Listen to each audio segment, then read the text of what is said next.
गांव का नाम था अंधियारा और सच में वहां नाम जैसा ही हाल था। शहर की चकाचौंध से कोसों दूर इस गांव में सूरज ढलते ही सन्नाटा पसर जाता था। मिट्टी के तेल की ढिबरी, छोटा दिया ही पढ़ाई और खाना बनाने का सहारा थी। इसी गांव में रहता था आर्यन। आर्यन के पिता एक मामूली मिस्त्री थे जो शहर जाकर दूसरों की गाड़ियां ठीक करते थे। आर्यन अक्सर उनके साथ जाता और पुरानी मशीनें, नट बोल्ट और टूटे हुए इंजनों को बड़े गौर से देखता। उसकी आंखों में एक अलग ही सवाल होता था, क्या ये चीजें फिर से जिंदा हो सकती हैं? भाग 2। संघर्ष और ताने। आर्यन के पिता की अचानक बीमारी के बाद घर की जिम्मेदारी उसके कंधों पर आ गई।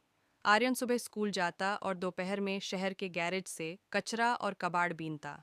वह टूटे हुए पंखे, खराब बैटरी और तांबे के तार जमा करता। गांव के लोग उसे देखकर हंसते। कोई कहता, देखो, मिस्त्री का बेटा अब कूड़े वाला बन गया है।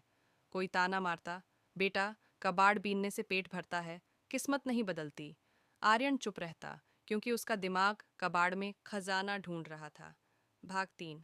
विचार का जन्म। एक शाम आर्यन की छोटी बहन रोशनी परीक्षा की तैयारी कर रही थी। तेज हवा चली और घर का इकलौता दिया बुझ गया। रोशनी रोने लगी। भैया, कल पेपर है, मैं कैसे पढ़ूंगी? आर्यन ने उसे सीने से लगाया और बाहर आसमान की तरफ देखा। दूर शहर की रोशनी टिमटिमा रही थी।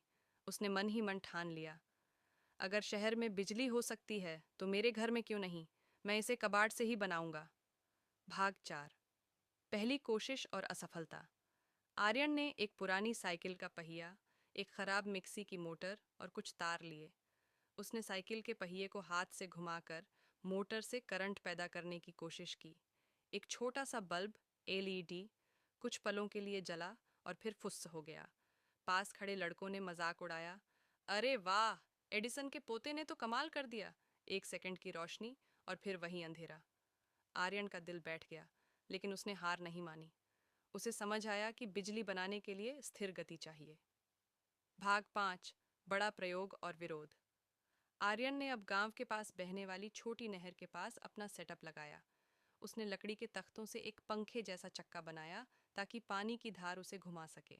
उसने दिन रात एक कर दिया, लेकिन एक रात गांव के कुछ शरारती तत्वों ने उसका लकड़ी का चक्का तोड़ दिया और मोटर फेंक दी। सुबह जब आर्यन वहां पहुंचा तो सब तहस नहस था। उसकी मेहनत पानी में मिल चुकी थी। वह वहीं बैठकर फूट फूट कर रोया। उसकी माँ ने कहा, बेटा, छोड़ दे ये सब, लोग नहीं चाहते कि तू आगे बढ़े। भाग 6। जिद और सफलता।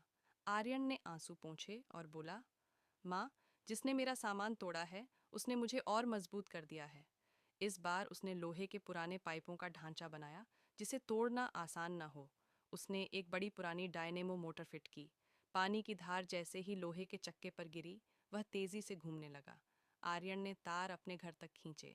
जैसे ही उसने स्विच ऑन किया, उसका पूरा घर सफ़ेद रोशनी से जगमगा उठा। बहन रोशनी खुशी से नाचने लगी।